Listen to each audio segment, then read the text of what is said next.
Blog Talk Radio.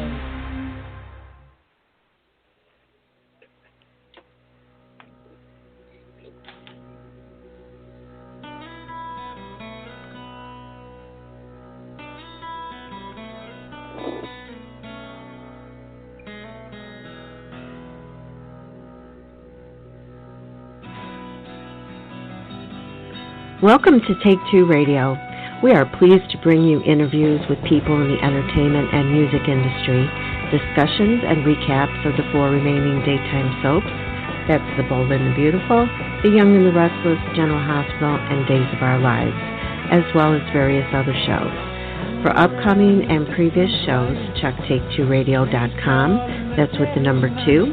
And you can find us on Blog Talk Radio, iHeartRadio, iTunes, and other streaming apps. Follow us on social media at Take Two Radio, and thanks for listening.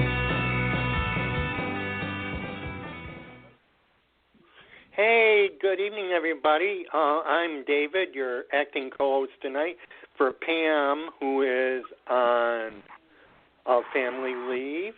And with me tonight on Take Two Radio Soaps and Review, I have Candice, Carolyn, Anthony, and Will. Hey. Happy New Year. Happy New Year. Happy New Year. Yeah, 2021, David. I just want to have fun.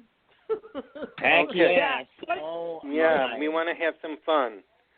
Yeah. Candice, why don't you start off with that a news? moment. Oh, okay. Oh, wait. Yes. Anthony, did you have something to say? I cut you off. I That's did. I was wondering if I could have a moment to talk about a friend to the show. We have had Kevin Spiritus and Michael Slade on the program a few times, and right before Christmas, Michael lost his battle with cancer. So if you are a listener and you are a fan of After Forever, there is a beautiful special up. It's called Riley's Awesome School Project, I believe.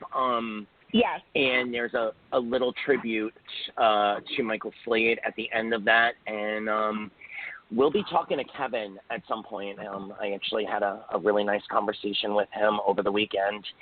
And Kevin would like to come and talk a little about Michael in the upcoming weeks. But if you are a fan of the show, please reach out to the fan page and to Kevin on Facebook.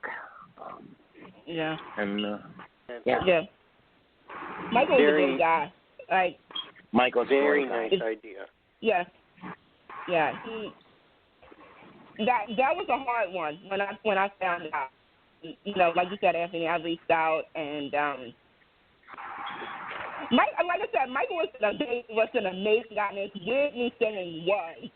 That I think that he's still getting me is like he was on social media a couple months ago, like, you know, talking about stuff, and you take a look at what, you know, he's left behind, and again, like you said, After Forever, if you have not checked that show out, you need to on Amazon. It's a really good show. But yeah. Looking forward to talking to Kevin. And again, thoughts and prayers and condolences goes out to the loved ones of Michael, including his colleagues After Forever and Riley, and all the other stuff that Michael did. Michael did so much. You know, it's just crazy. Really, really did. So yeah. The bright side of that conversation that I can very happily say is that their funding and the scripts are all in place for season 3. We're just waiting for some COVID restrictions to be lessened so that they can film. You know, it's a very low budget filming process, so they don't have the ability to block off streets and film in large studios, etc. Right. So as soon as COVID is on the run, they do absolutely plan on completing the trilogy. Season 3 will be made. So thank you for giving me a moment to. Michael is a great guy and a really nice friend to the show. So thank you for giving me that moment, David. You're very welcome. I completely agree with you. Candice, do you have something you would like to share? I do have something to share, and anybody who knows me knows when I found this out today, I was like screaming up and down. So if you're a fan of The View on ABC, you probably saw a little announcement that Whoopi Goldberg made today saying, quote, some of your favorites from ABC Daytime. Let me say that one more time. ABC Daytime. A phrase we haven't heard since 9 years ago when One Life to Live wrapped up on ABC. There was a fan event with the ABC stars called ABC Daytime Salutes Broadway Cares. And this is a chance for some of the favorites from All My Children, One Life to Live, and General Hospital to come to New York and perform various acts, whether it was singing or skit. And it's a great honor. I feel like this is almost as me saying I want to host the Emmys one day, but we're not going to do that. It's coming back. One night only. Okay? Let me kind of. Can y'all tell I'm like really excited about this?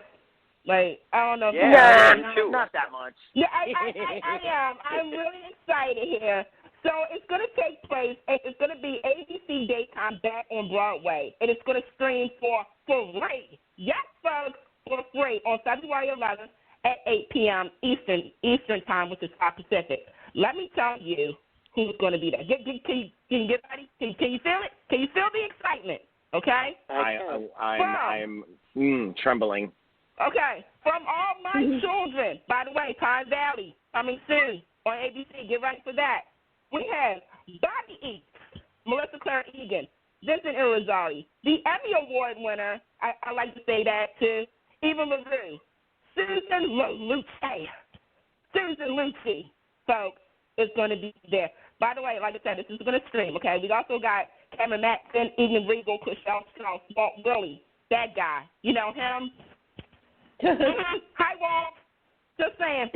From One Life to Live, we have Kristen Alderson, Kathy Bryant, Kathy DePitis, David Gregory, Renee Goldsberry, yes, folks, Catherine Hicklin, Mark Lawson, Hillary D. Smith, Jason Tam, Brittany Underwood. From General Hospital, representing that show, Bradford Anderson, with former co-stars Brandon Bravage, and this guy who is still a part of one of the most high-rated daytime weddings of all time. Yes, folks. Tony Geary will be there. One night Tony only. Geary's going to be there? Tony freaking Geary's going to be there. Susan Lucci's going to be there. I'm going to just say it now. Erica Slade said, you better be coming, honey. You better complete the trilogy. Just saying. So for those who don't know, let me just kind of give you a briefing of it. So from 2005 to like 2011, 2012, like I said, you had the daytime actors go to New York's Town Hall. Anthony, you guys know about that. And it was always once a year. Yeah, it was once a year, like around February, where they come out and, they perform little skits and stuff. You can go on YouTube and actually see some of them.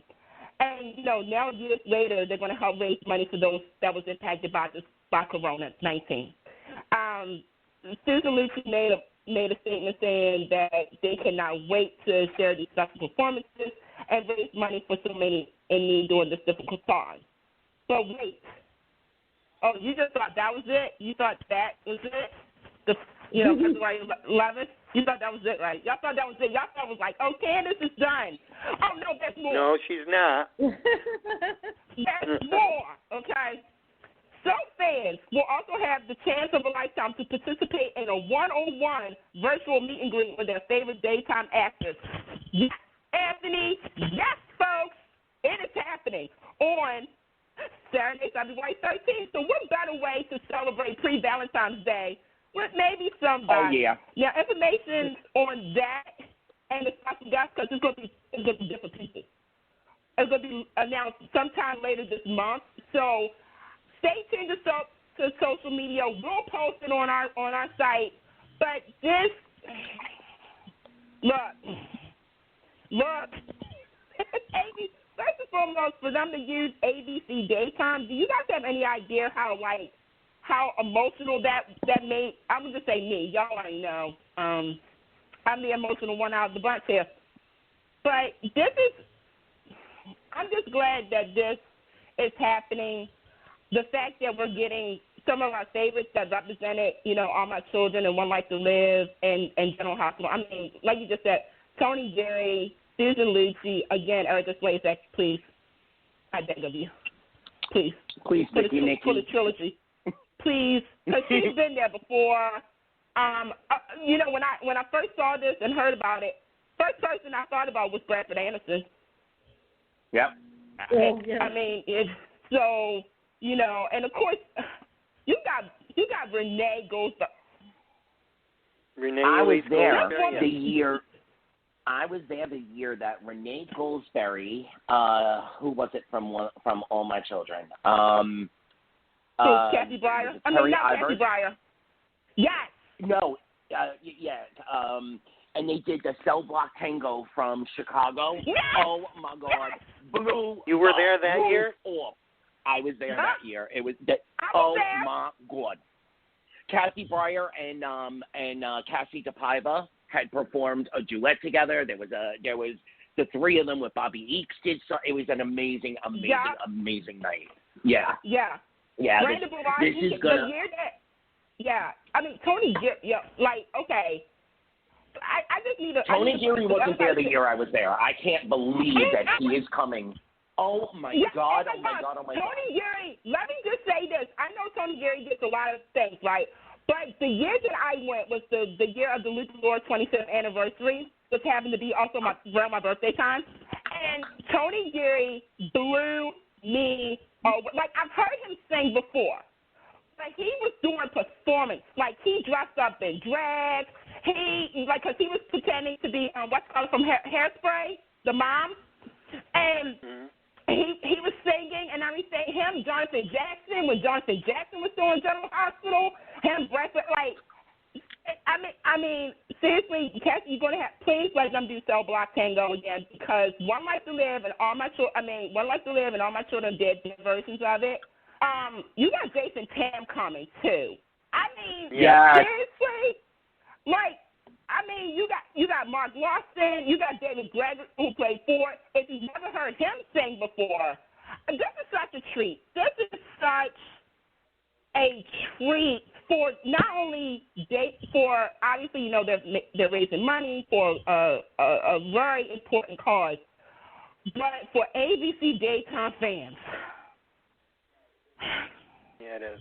This is going to be one of those moments, and I'm so glad they just announced about that meet and greet like a few minutes ago. So I'm excited. I don't know about you guys, but I'm excited. I'm just saying. I'm a dork. I am too. I hope I can take part myself.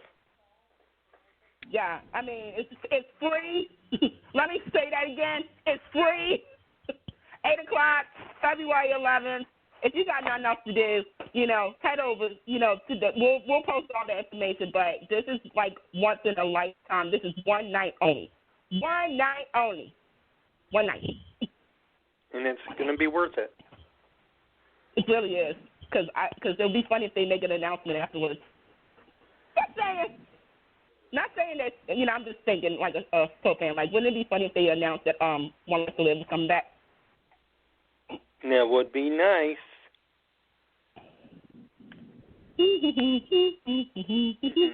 Candice, please link me on that. I would love to keep up with the information for that. Sounds exciting. Yeah, if anybody knows me, knows I'm going to be posting a lot. I'm going to be like, I already posted pictures of, like, the years that I went. I was like, so here's the year that Tony Geary said happy birthday to me. Here's me outside in the city. Like, I was like, that was one of my favorites. I know Pam is like that. Really, Candice? Yeah, it was. It was like, New York sub events was so different than LA sub events, and please everybody wear a mask, because we want to get back to these. Yeah, wear a mask. Like I missed it. Yeah, I missed the interactions. I'm sorry, but so that was my news. Thank you for sharing, Candice. Okay, Carolyn, how much time do you got? How much time do you need? Would you mind if we do days second? Sure, that's fine. All right. David, before you begin, can I tell you my quick little news? Yeah, go ahead. Okay. For Lifetime fans, get ready because daytime actresses Christian Alfonso and Laura Lee Bell have joined VC Andrews' The Landry series coming in March. It's going to be Ruby, Saturday, March 20th, Pearl in the Mist, Sunday, March 21st, All That Glitters on Saturday, March 27th, and Hidden Jewel on March 28th. So congratulations, Christian Alfonso and Laura Lee Bell, for being involved in such a mega event. Wow. Yeah. So I know that Laura Lee Bell is.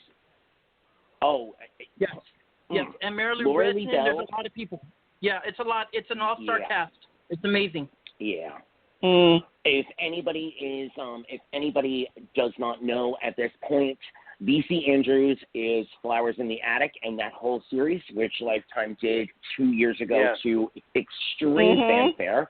Last year, they continued the trend with the second in the VC Andrews series, which was the Castile series, Heaven, Dark Shadow, Dark Angel, Garden of, Web of Dreams, Gates of Paradise, I forget, Fallen Hearts. So the Ruby books center around a set of twins who were separated at birth. One stays with the birth mother, and the other goes to live with the birth father, who was a married man and lives in a very rich area of New Orleans called the Garden District. Ruby, the one who is left behind, lives in the Bayou with her mom and her Cajun grandmother. And, of course, the story goes in all kinds of amazing places. Laura Lee Bell is playing the stepmother, a rich socialite named Daphne. I don't know who Christian Alfonso is playing. I would be very interested. She's too young to play the grandmother. I'm really interested to figure out who is she in the first. Is she in the first installment, Willie? I'm not sure, but if you look on my Twitter, I retweeted it for everybody. It shows the all-star cast on there. It's a lot of people, but I'm not sure who Christian Alfonso is. I guess they're keeping it hush-hush, but I do know that she's on it because she was thanking the fans for being excited on being such a big part of such a big mega project. That is awesome. You know, when they did the release for the Castile series, Jason Priestley had done. He was an executive producer. He starred in 2 of the films, but the way they built it before it came out, they made it as though he was part of all of the movies. So I'm wondering how they're billing it out.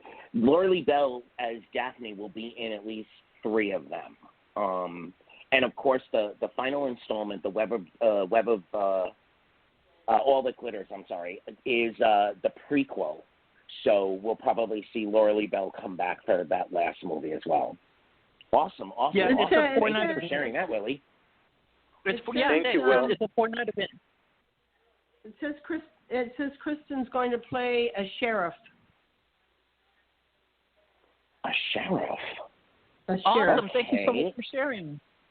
Awesome. But is he also playing a sheriff in the Hallmark movie with Alice Sweeney too? Maybe that's what it is. Yeah. So Candice, that's did that different come out already? Did I miss it? What Okay. No, not yet. No. I remember that she plays the sheriff in the I think that's what it is. She plays the sheriff with Alice Sweeney in the Alice Sweeney movie on Hallmark. And then with Lifetime, I'm not too sure what character she plays for that. Because I don't think nobody knew about it. I know everybody knew about Christian Alfonso and Alice Sweeney's project, but I don't think nobody knew about the Laura Lee Bell project with her. Well, I barely found out today. I thought I was these movies. Well, good job. Hello? Good for you, Christian Well, They're just kind of giving snippets here. Yeah. I guess. I would just say, you know what? I would say this: if you love her as Hope Brady on Days of Our Lives, and you continue to support her and Laura Lee Bell in this new venture on Lifetime, Good job, ladies. Show them why you're a daytime legend. What they are missing. Show them. Yep. Yeah, show them. You're like, like you could have had God like S1 Turns and all these other soaps. But yeah. Oh, sorry, that was the shady. I'm sorry. Mm-hmm. I tweeted Anthony. Yes, sir. Anthony. I'm right there with you. Okay. You don't gotta apologize to me, sweetie. I'm right there with you. Yeah, let's get recapping, guys.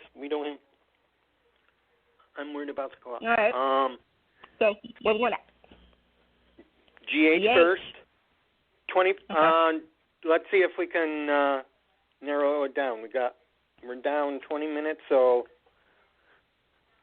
what's the best? Are we going an hour today? We got? No. Yeah. David, are we going an hour or 2 hours?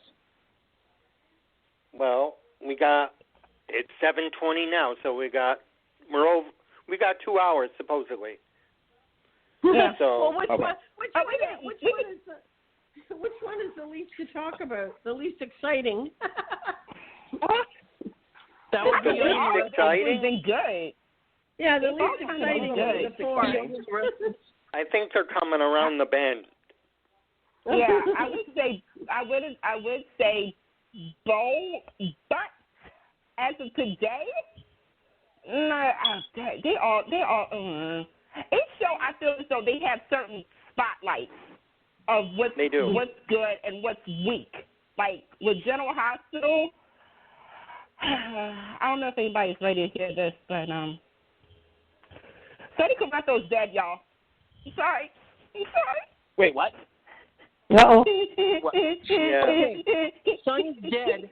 Sonny is supposedly dead to everybody. Yeah, I saw that. He dead, Yeah. Anthony. Mike came together. I know. Yeah, he fell over when Julian died. And we're so sad. We're sad. But he was bound. Okay. Are you buying the rumor? Are you buying the rumor that Carly and Jason are supposed to be connecting? What's Let me tell you presumed something. What do you think about that? This is a shot. Okay. Okay. For the last 3 years, I said on the show, Anthony, David, all you guys know this. The only way that Jason and Carly was going to happen is 3 things. 1, Maurice Bernard leaves the show, like permanently leaves the show. 2, Sonny dies. Again, that didn't mean Maurice was leaving permanently. It just meant Sonny died. Or 3, the series finale of General Hospital on ABC. We know that the show had, we don't know if it's been renewed, but since ABC owns it, they can do whatever they want. We know Maurice Bernard, there's no way they would let him go unless, I don't know. So we have to do Sonny dies. Wait, because I have a piece of news. Maurice Bernard is filming a movie in Vancouver for 3 months. Mm-hmm. So when he take these? I'm sorry, what? That's the one he's done. He's doing it now? He's currently? I don't know when. No. Oh, that's the one with the sun, right? He's doing a project with the sun? Is that the movie? Yeah. So, and it's going to be 3 months being filmed in Vancouver. So I am guessing that production, is going back. They've moved the production soon, and this is his, 4 or 5 months off. AKA Tony Geary style, AKA, and that it gives just enough time. And maybe he'll even stay away a little longer so that we ramp up the story to the point where Jason and Carly are, full on in it, because they can't hop into a relationship right away. They can, however, hop into bed right away and then dance around the relationship for quite some time, and then boom, get back into bed. Knock, knock, knock, knock, knock. Carly, I'm home. But anyway, is it bad? I don't want them to have a relationship like everybody wants them to have a relationship. I just want a wham bam, thank you, ma'am. Call me at 5 o'clock. And I was thinking, and it's like, Anthony, I swear, you and me share a brain, and that's scary.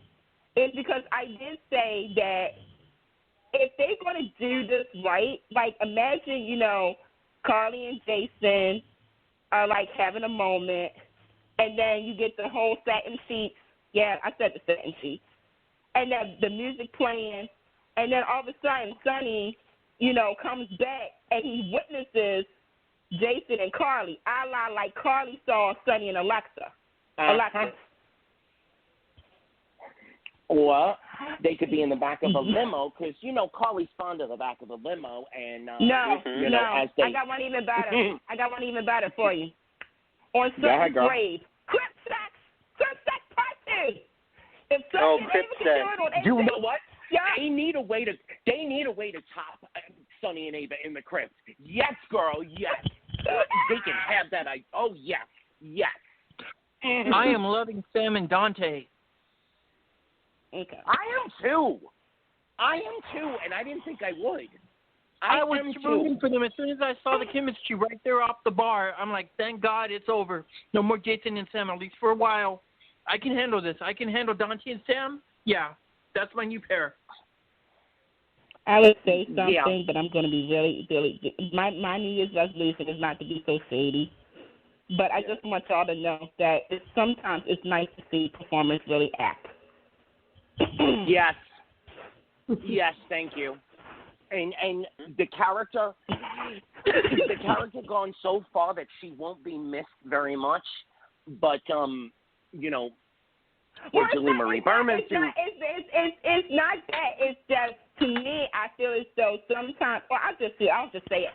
I feel as though sometimes when you're in a long-term pairing, that you're phoning it in. You get too comfortable, and it's to the point where even the audience, even if you're a fan of the couple, you can see that. It's like something has changed, and for the character of Sam, I feel as though they took her back a long, like she was on step 13, and then they dragged her all the way back to step 2. Now this is a break. This is something, you know, that I feel as though also to take a page out of, I'm just saying, is that you can take a break and you can shuffle around, because you do need to figure out if and when you do bring back Lulu. By the way, GA, you tricked me. You got me good, because I really thought you was going to do it. But now you got Lulu, who is going to come back to a whole different scenario. Yep. Because Dante is not going to be, because I had it either or. He was going to be with somebody. He was either going to be with Maxie or somebody else, like a Brooklyn or somebody. I originally thought it was going to be Brooklyn, so I was a little bit happily surprised to see the chemistry with Sam and Dante. So yes. Well, I got some teasers for you on that. Brooklyn, her story is going to heat up really soon. And for General Hospital, get ready, because when Maxie sees the chemistry brewing between Dante and Sam, she's going to find ways to interrupt it. So there's going to be a little showdown coming soon between Sam and Maxie, or and Maxie or Dante. So keep looking for that, because the drama in General Hospital is about to heat up. Can I be honest? Now it's my turn. I've got to jump in here, because there is a name that I have to say, and after I say that name, I'm going to say General Hospital. You go, and that name is, drum roll please, Denise Alexander. Yep. Oh, yeah. Hello. Wait a minute, hold on. No, you got to put some emphasis to that. Wait a minute. No, you got to put, no, Anthony, you got to do it right. Mm-hmm. When you say her name, you have to say this. Okay, drum roll, please. Can I get a drum roll? Thanks, guys. The iconic, the legendary Denise Alexander, because that woman. That excuse me, I'm gonna get emotional here. That woman, whenever she shows up on General Hospital, to me, it's like, okay, we just stopped it up. Let's go. Like, it ain't a holiday now. It ain't Christmas, it ain't Thanksgiving. Oh, no, son, it's a Thursday, it's a Tuesday. Oh, what you going to be doing? When I have a few things to say. I don't know that I'm going to love this storyline. I'm so mixed on it right now. I don't know how I'm going to end up feeling. But I don't care. Denise Alexander is back. If you, General Hospital, and you've taken our advice before, Candice, David, Carolyn, y'all all know that we have said things on this show that a couple of months later, all of a sudden, things start happening. If you do not bring Leslie Charleston up with Denise Alexander and put them into some kind of adventure, not adventure really, but some. If you don't pull Monica into this storyline, I'm going to be heartbroken. You know what you got there between the two of them. You know what you got between the two of them. Don't waste it this time around. Don't waste it. I'm just going to say, okay. I have a question to ask. What are y'all feeling about this storyline with Sonny supposedly being dead? What are you feeling that he has not reached? Nobody's reached out to Christina, and nobody reached out to Robin supposedly just to tell him that Sonny's dead. Do you feel that the story's feeling a little bit flat as far as that goes? The rest of the story, I've got to admit, it was a little slow at first, but after watching today, I'm getting interested because I am loving the nurse that Sonny's talking to today. Phyllis, she's amazing, Phyllis. And I'm enjoying her tremendously.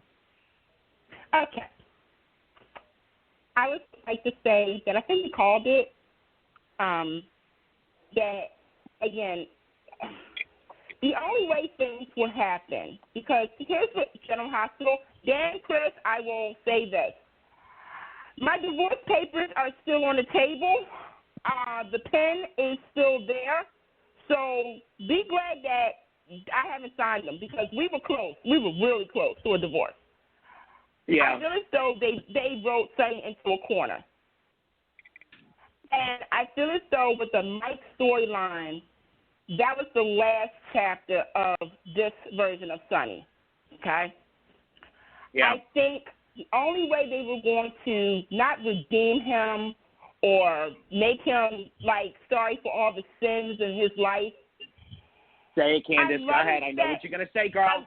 I love the fact that we have a quote-unquote amnesia storyline because I need for him to get his upcoming. I need for him to face who he really, truly is. Because I feel as though, like the audience, he's been brainwashed to think that he's a saint. Yeah.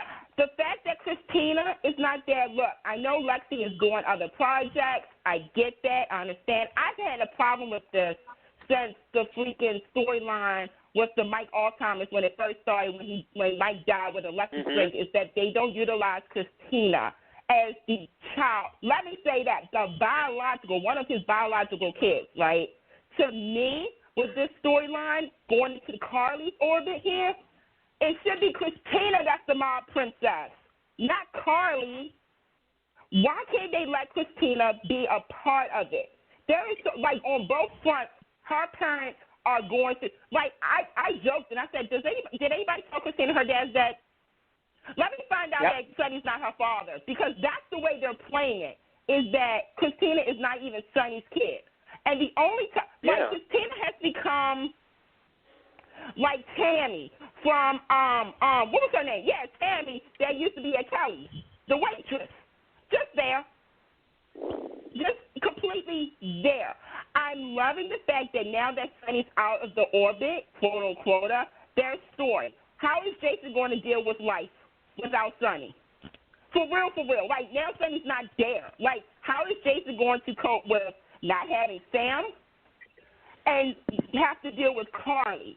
How is Carly? We already see Carly's now kind of realizing, oh, shoot, I don't have much power because of what Ava had the right. For those who don't know, I'm going to give you a brief summary. Sonny had full custody of Avery. Ava only had Temp. Well, guess what? Sonny dead. Ava's like, I'm taking my kid home. Peace. Like, peace out. Carly's I like that moment. I love that moment. I'm Team Ava. Yes, Ava, get your daughter back. Yes, she has every right. Because, like somebody said, like because Carly if it was reversed, Carly would do the same thing to Ava. She wouldn't stop in a heartbeat if it was the other way around. So I do not feel bad for Carly. But my question What's really bothering me about this storyline, though, is, they played up the friendship with Laura and Carly and Laura and Sonny, so on and so forth. So now there's Cyrus, there's so why is Laura in the mode that she's in? Yes, she's mayor, so on and so forth, but this has been her life, 3/4 of her life. She should be there. She should be, so they're dropping the ball in a couple of places, but I'm not completely writing it off yet. It's still early on yet. It's still early stages. But they do this. They open up an arc, and they play only the main, the main arch of the arc. They don't give you the up. They don't give you the, the down is just a drop off a cliff.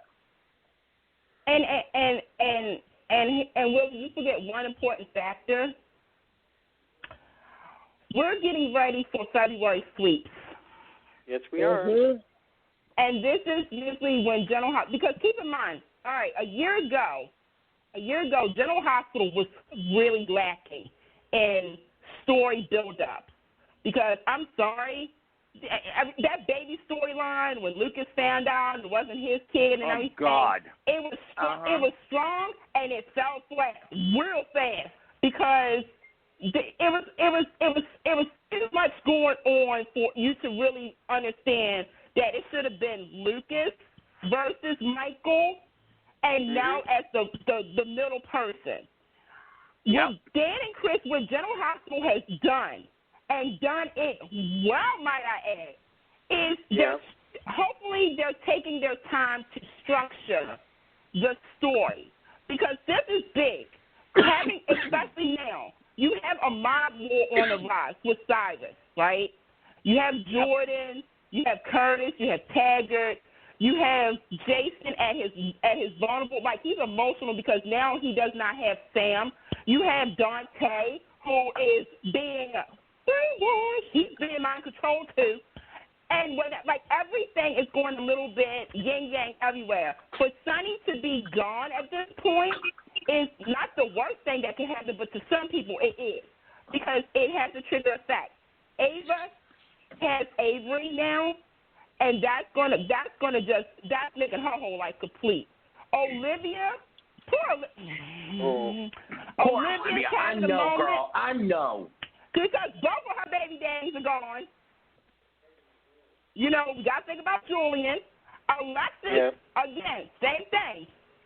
It's like her baby daddies are gone too. So I feel as though right now I need the General Hospital to kind of slow it down a little bit. Don't rush it. But I do want to tell you something. By not next week, not the following week, but mid-February, I need for them to be like, boom.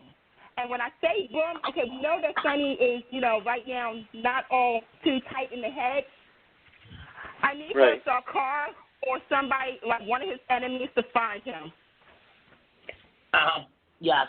Or, okay, so there was some news dropped at the beginning of the show, and now that I heard that Tony Geary will be in the States, oh, God, please. In a power vacuum. Go ahead. Do it. Okay, so let's not forget, Caroline, that is her uncle, okay? Dante is his son-in-law. Laura, his ex-wife, love of his life, although maybe Tracy is, not sure, but Laura is mayor and engrossed in this controversy going on now. So there is no better time for that man to whirl back into Port Charles and take his rightful mantle.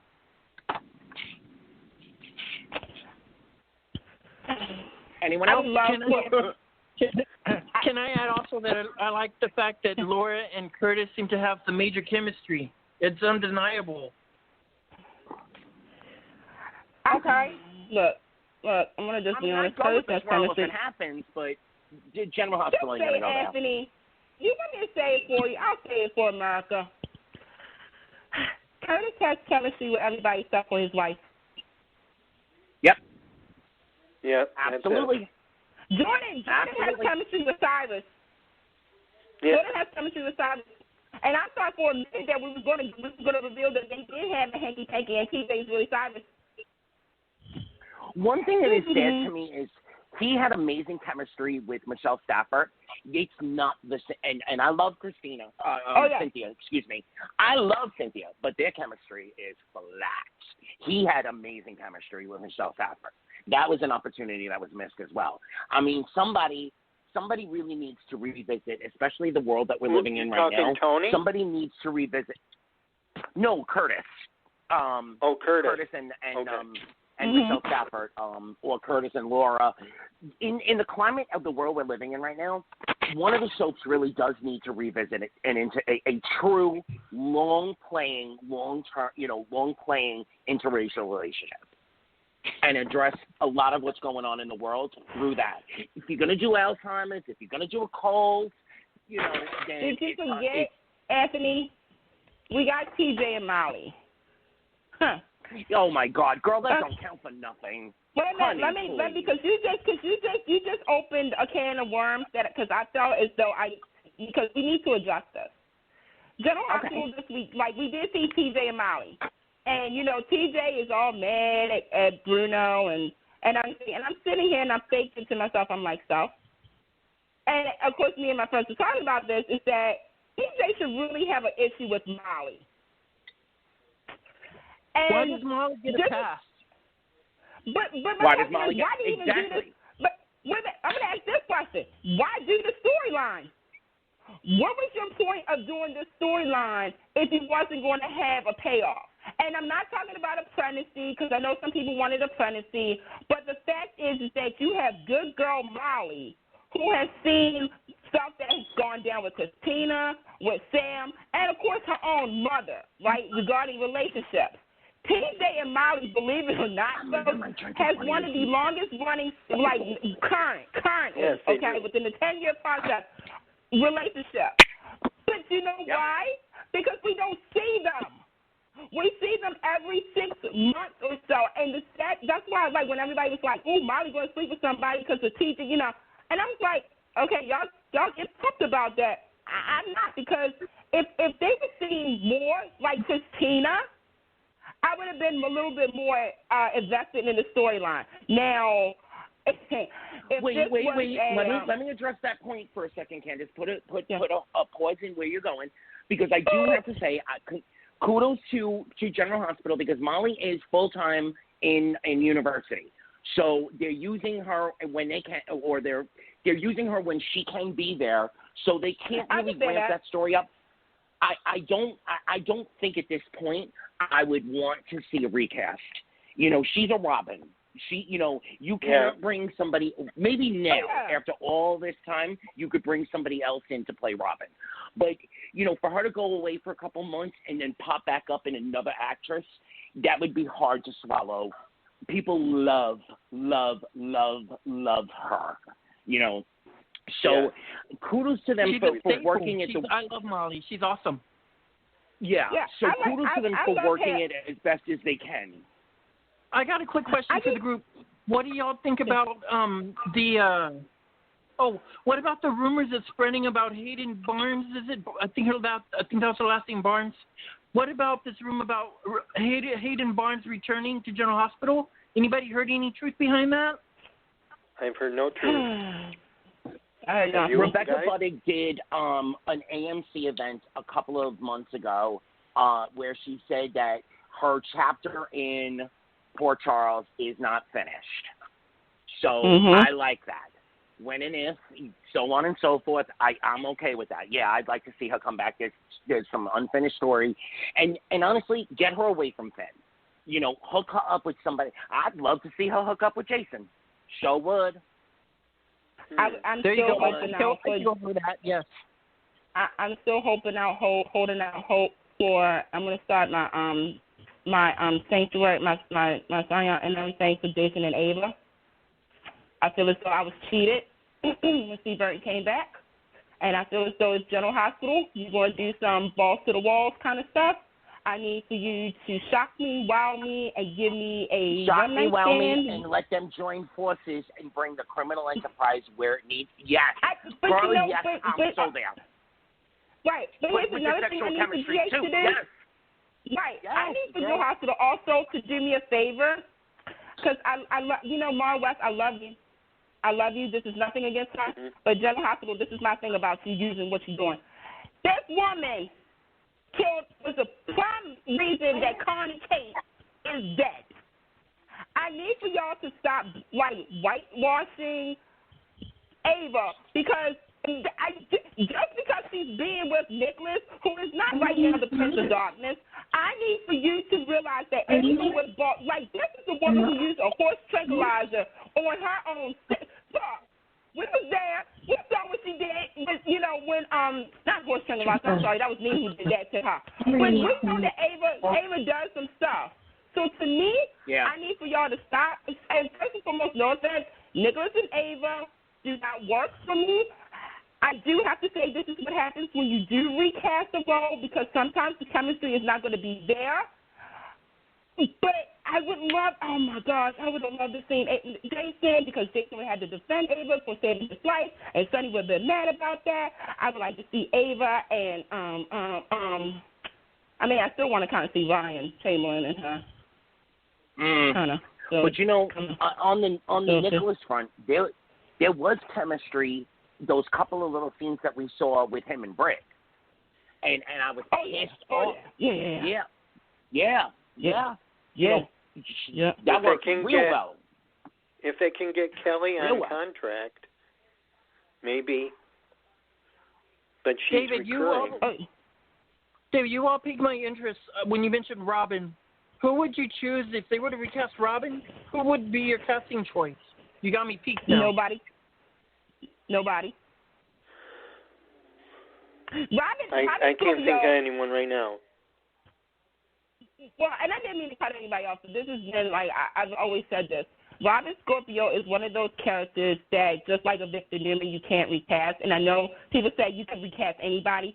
To me, we grew up with Kimberly. To me, that's the only Robin I know. So, you know, there's probably someone. Is she open to return? For me, is Kimberly open to return to GH, or is she really done with that part of the daytime serial? No. Did you guys listen to that Michael Fairman interview with her and Michael Sutton? I cannot remember. Michael Sutton? Yeah, Michael Sutton. Yeah, she said she's not done. She said she's not done with General Hospital. That's a part of her life. But I'm pretty sure she's going to be there for James. Oh, that's another one. James. But Willy, I'm going to answer your question. Unfortunately, of course, she's under contract and she probably will never leave the show she's on. But the one person that I could see going into Robin Scorpio's, you know, picking, you know, her scrubs up and putting them on, is Jacqueline McInnes Woods. Are you talking about Steffi Forster? I am talking about Steffi Forster. Absolutely. That'd be great. I could see her doing that. Yeah, that caliber of the power that she has as an actress, she could take up Robin Scorpio. There are probably others, but it would have to be somebody. It would have to be somebody that has beyond chops, and it would be so hard to really for that person to really take on Robin Scorpio. I don't think they'll ever recast her, and they really shouldn't. They really shouldn't. But I think David. Great casting choice, and yes, I agree. I love Kimberly as Robin. I was just curious. So we should move on to the Queen's show. Carolyn, how have you been? How are you feeling, girl? I'm much better. I'm feeling good. Thank you for asking. I'd love to hear that. So why don't you tell us what's been going on in Salem in the last month or so? Oh, my God. Where do I start? Gwen and Chad and Abigail. Oh, my God. Excuse me. Charlie. Who watched today? I love Charlie. Me! Well, I know he's going to be today. around. I know Charlie, Mike Manning's going to be around for a while because he's coming to an event here in, I believe, Sarasota in May. Yeah, with Samantha's friends. So I'm looking forward to that. Yeah. What storylines are Carolyn, what did you think about the reveal about Charlie? Right Say that again about the reveal with Charlie? What did you think about the reveal about Charlie that they did on Days, turning out that he's Ava's other son? Are you liking that twist? Yeah. I am. It's good. I don't like them dragging it out. The rape. I don't think they dragged it too long. Yeah. But it had to be somebody. Yeah. Because Trip was very sincere. Yeah. And I wouldn't like to see him go down with it, and I don't think the show, wanted him to go down with it. And of course, it puts Kayla in a bad light, so she's being more forceful and showing another side, which I thought was good. Yes. And of course, it sets up another redemption story, which Days of Our Lives loves. Yes. Right, Candice? I have no commentary on that. Carolyn, I've got some special two surprises for you for the Days. The first one is that Claire Brady is supposed to look at Ben in a new way, and the second one is somebody in Salem gets stabbed, and within like this week or next week, somewhere within the 2 weeks, somebody in Salem gets stabbed. So look out for that. Well, who do you think it's going to be, Willy? I think it's going to be Trip because there's a rumor that there's supposed to be a setup coming up to try to trap I can't remember his name already. Charlie. To trap Charlie. I think it could be Trip. I think he might accidentally get stabbed by his brother, kind of like a revenge situation, but I could be wrong. We'll have to wait and see. Yeah, I'm going with Kayla. What about you, Candice? I'm going with probably, you know what? Probably Ben. Ben's a good choice too. Yeah. Candice, when does our Jackie, when does she pop up? Any air dates yet? So, if you've been following the story on Days of Our Lives this week, you already know how this is going to turn out. So, she's coming around the same time Linda Dano is probably coming, which is like towards the end of the month, early February. Again, February sleeps, folks. Get right. And I need for NBC to promote this because if you follow me on social media, I actually said this. I said, you guys remember the come on home to NBC promo? If you don't, look it up on YouTube. But anyway, Jack K was a part of that promo. Yeah, you got some singing from me tonight. See, look at that. I need for NBC, I need for Dave to really promote the hell out of Jack K coming back to not only NBC, but back to daytime. And on top of that, you got Linda freaking Dano. You got two alumni from another world coming to Salem. You better promote the heck out of this because this is one of those times where, look, Dave, we've gone through it too. We've gone to therapy. We went to counseling. And I feel as though like this, I mean, we were talking, me and my friends were saying, how can Dave get a bump? You know, with the ratings, like how they get bumped. Like I said, you have Jack K. Like everybody know her by saying, Mary. You have her. She's one of those people who has never forgot where she started. You know, you have Linda Dano, who has been on all three networks, and she is a daytime legend. If you do not promote this, let me take my earrings off. If you do not do this right, I will, and you can ask this crew, I will personally do it. I've already done it, right? Then I just promote it, like, come on. Yes. To NBC, come in February on Days of Our Lives. Emmy Award winners. Keep that in mind, too. Like, I'm excited. I do feel as though it is going to be a character that we least expect that's going to be stabbed. I'm going with Kayla. Is Jack Hay playing a returning character, or is she a recast character? No, I'm kind of so she's playing a new character. She's playing a new character with ties to Abe and them. And let me just say this real quick. And she was. I'm sorry. Let me just say this. She better have ties to Vivian somehow too, because if you don't play up on that team, I'm gonna flip the hell out. Oh, honey, if you see today's episode of Days, like I put 2 and 2 together, and it's really interesting. But I will say this: I gotta give credit where credit is due, because if you follow Jack Hay on social media, this goes back to earlier this year, okay, before the pandemic. She was like saying how Suzanne Rogers looks like Reba McEntire, like it's just a similarity. And somebody said, "Do you watch Days of Our Lives?"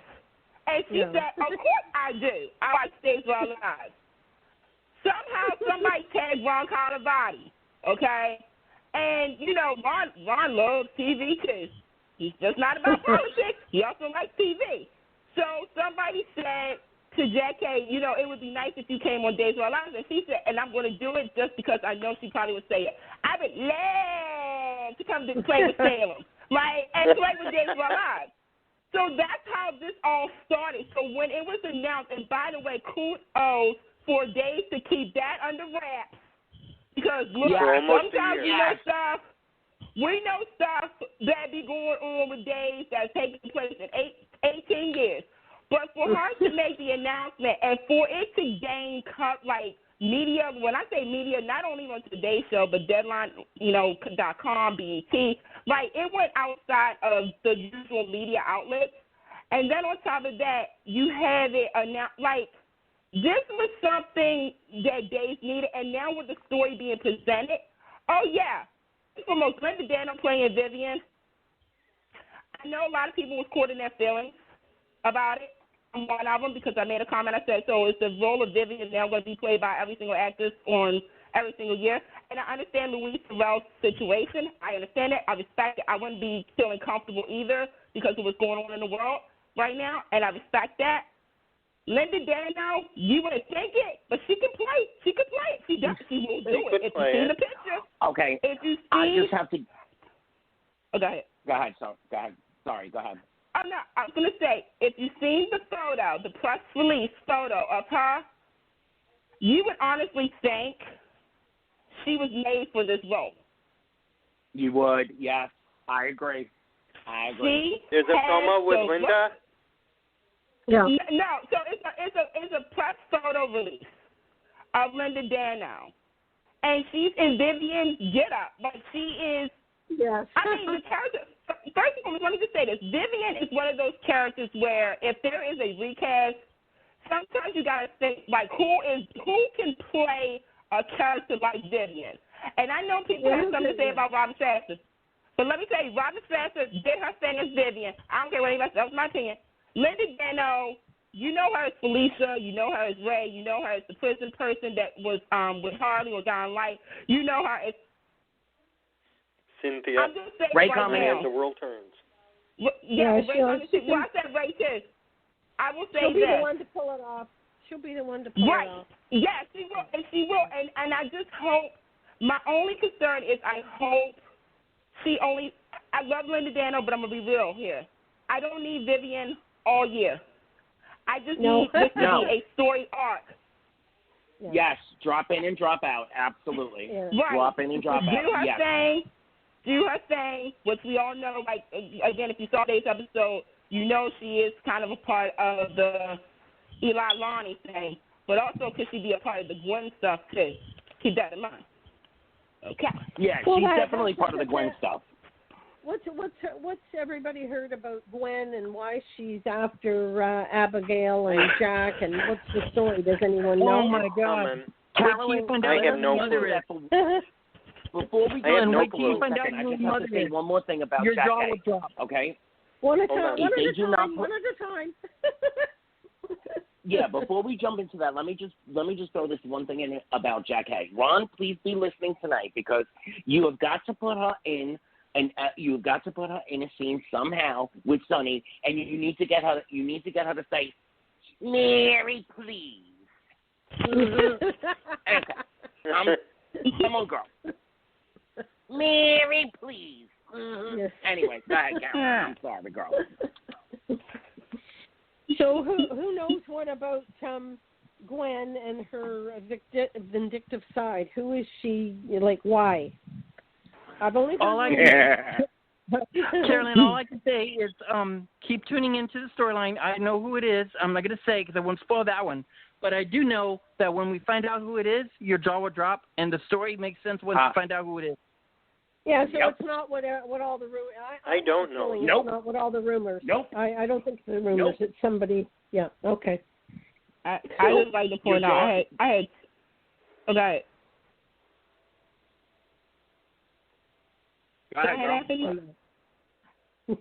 Hello? No, I don't want to reveal either because people's jaws are going to drop. Okay. I just want to say this. If you think it's going one way, I agree with them because one of the things is whatever the payoff is, it has to leave the audience shocked.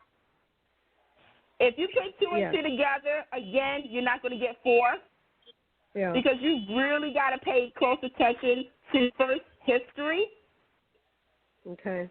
The current story that's happening now, because I do believe they rethought about some things. And also, just take away from what does each person represent. Like you have Abby, who seems to have everything, right? Okay. Right. Yeah. Okay. Okay. You also got to think about. I'm going to drop one little hint. How does Jennifer factor into it all? That's all I'm going to say. And can I just say this one too? I just want to point out Jamie Lee Bowers coming back in February. Oh. Who? As Jennifer's mama. Huh. Yeah. Who? Wait, Jamie Lee Bowers. Yeah, Jamie Lynn Bowers. Oh, Jamie Lynn Bauer. Okay, yeah, exactly. Yeah. That's what I said. Just how did Jennifer fit in? That's all I'm going to say. Right. Yep. And like I said, you got Vivian, you got Laura. If you're a Dave fan, start putting some things together. That's all I got to say. Yep. Just think of, just really, and I'm just going to say it. You've been watching Days of Our Lives for so many years. You kind of can put, you should actually, look, I'm just going to say that some people should actually put it together. But it's okay. I know. It's okay. Well, don't worry. They're doing 2, possibly 3 shows from now, we're going to have a lot to talk about as far as Days is concerned. Because, and Ron, I hope everything that's being set up right now comes to fruition in the right way. Because personally, I don't know how you feel, Candice and Carolyn, but I feel like the show has been, on life support for the last 3 months maybe. It went from so strong to like, okay, beep, beep, beep, beep, beep, beep, well, beep, we're all under stress. Yeah, but we're all Can we just add that after today, Days raised the bar when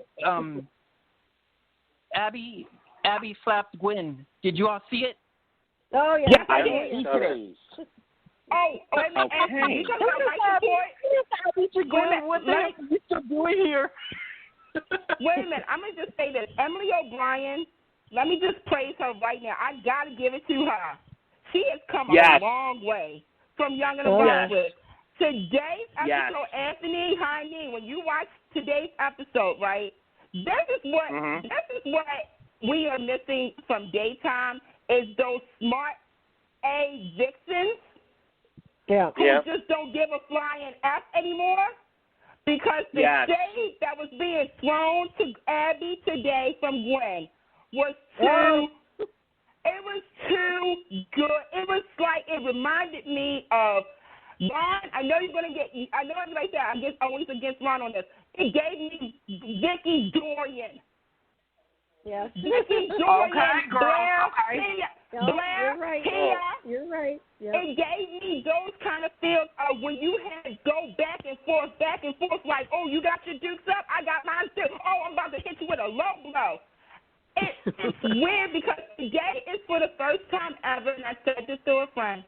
I said, Days of Our Lives, you're right, has been kind of like between it's gone through some things.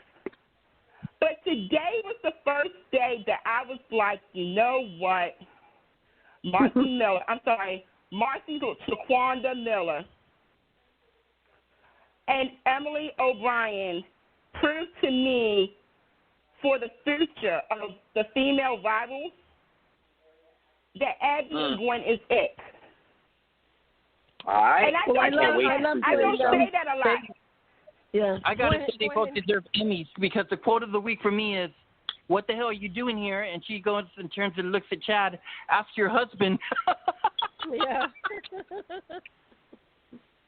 I mean, it's so good. Yeah, the interaction between Kate and Gwen was really good too because Kate's always been a bitch. Well, she's always been protective of Chad. So real quick, this is not a sport like a big, but like Abe and Kate had a moment today, right? Yeah. And it was like she was talking about her children, and they were talking about memories and stuff. And I'm thinking to myself, Kate, honey, the only child that you really own, and it's not really your kid, it's Chad. You treat Chad more like your own, obviously. And than all of your kids combined. Yes. Right. And it's yes, me, girl. it's like Gwen. Yes. Gwen is Kate forget. See, okay, Ron. Hi, Ron. I need for Kate to look at Gwen and be like, you know what? I used to be like you too, cutthroat. I used to be like you too. I remember back in the day, I used to do this kind of. Well, actually, she kind of did. No, but think about it though. The history of Kate. Because the same thing with things that could have been said years ago about Kate and Sammy. That's not who Kate is. Kate's never going to recognize herself in someone else. No. The closest we came to that was Kate and Gabby. You know what I mean? Yeah, well, that's true. Yeah. Yeah. Well, I mean, they got a lot in common now. They got a lot in common. I'm going to be nice about that because that's a girl. Candice, you heard about Gabby returning? I did hear about Gabby returning. Yeah, I saw that. I have something to say about this. Remember the last time we were on, I hate to say, but we were on last year about this, and I kind of teased you guys. Remember that little secret I told you that Gabby was hiding? It's going to come into play. I just want to say she better not be knocked up unless it's Shen. Oh my! Because miracles happen. Miracles happen. Amen. It better. I just don't need to, and I don't mean this to be really bad or anything. I do not want Jake and Gabby together for the simple fact that if you was going to put those two together because the actors have amazing chemistry, you should never have killed off Stephon. Exactly. Yeah. Thank you. Yeah. Thank you. If you're going to try to sell us just like on another show of a twin and the former mate trying to have chemistry to be a couple, I'm going to let you know right now, you're kind of failing on all levels.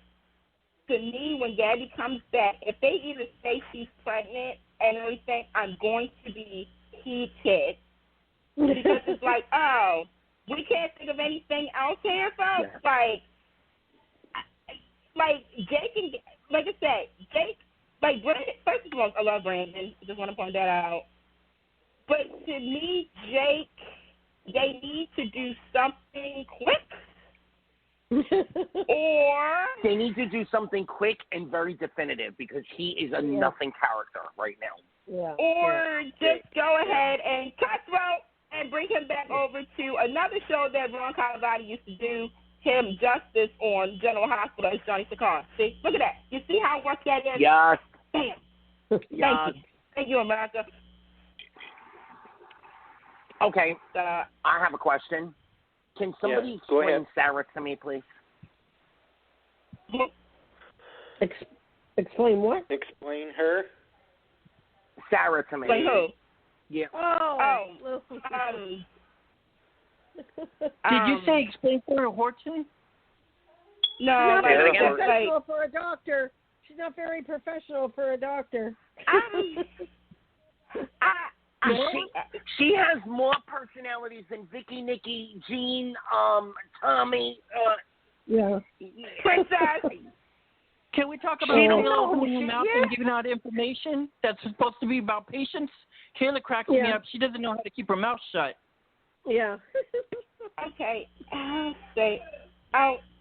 I'm going to say something, and I don't mean this in the wrong way. But you know how I just said about Jake and Cutthroat? Mhm. And this is nothing against my girl. Yeah, but I love don't Lindsay. see what the I love Lindsay. I just don't see the point of Sarah Horton anymore. Thank you. And that's sad. I see her, and I agree, Candice. I kind of see Sarah Horton as a non-character because they don't know what they're doing with her. She's going back and forth. First Xander, then what is it, Brady or this week, and then it's I don't even care anymore about her character, to be honest. I really don't. But I want to give a shout-out real quick to Ron. Thank you, Ron, for bringing in John Lindstrom, which is Katie McLean's real-life husband. I cannot wait to see him play the role of Jack. Oh, you already I saw that. He's what's happening with him? He's not actually playing the role. He already No, he's just. It was just isn't he just stepping in for?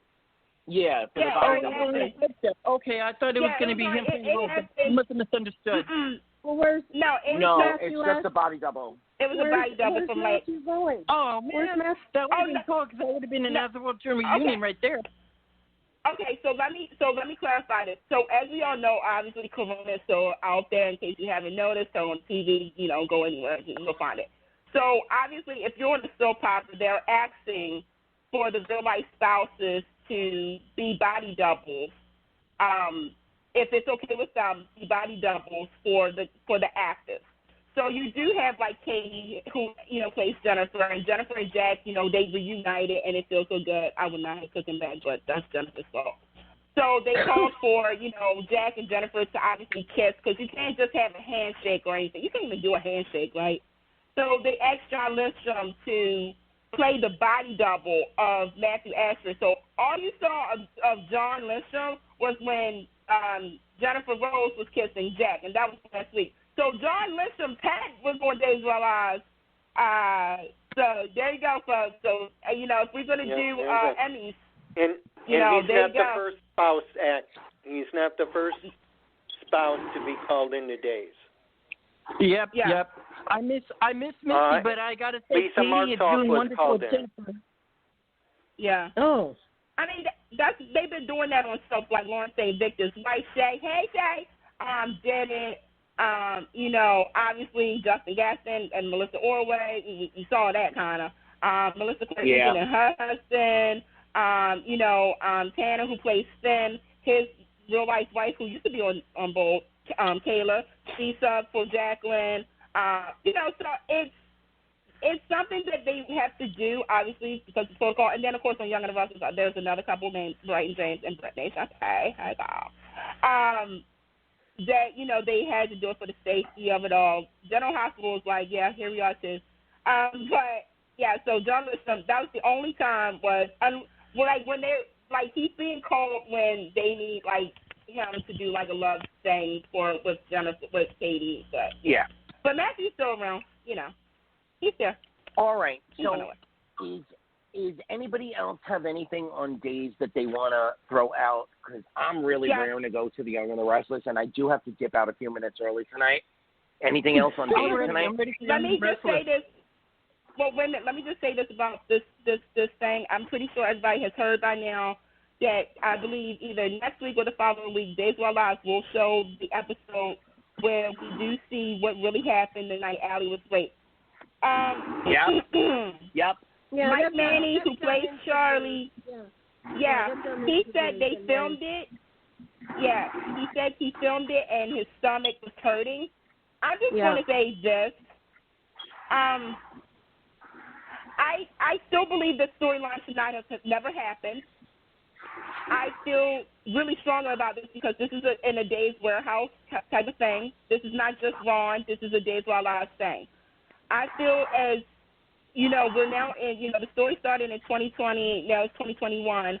I feel strongly about this storyline because I knew the storyline would be the, set up for Steve, Taylor, Ava. We all knew Charlie was guilty from day one.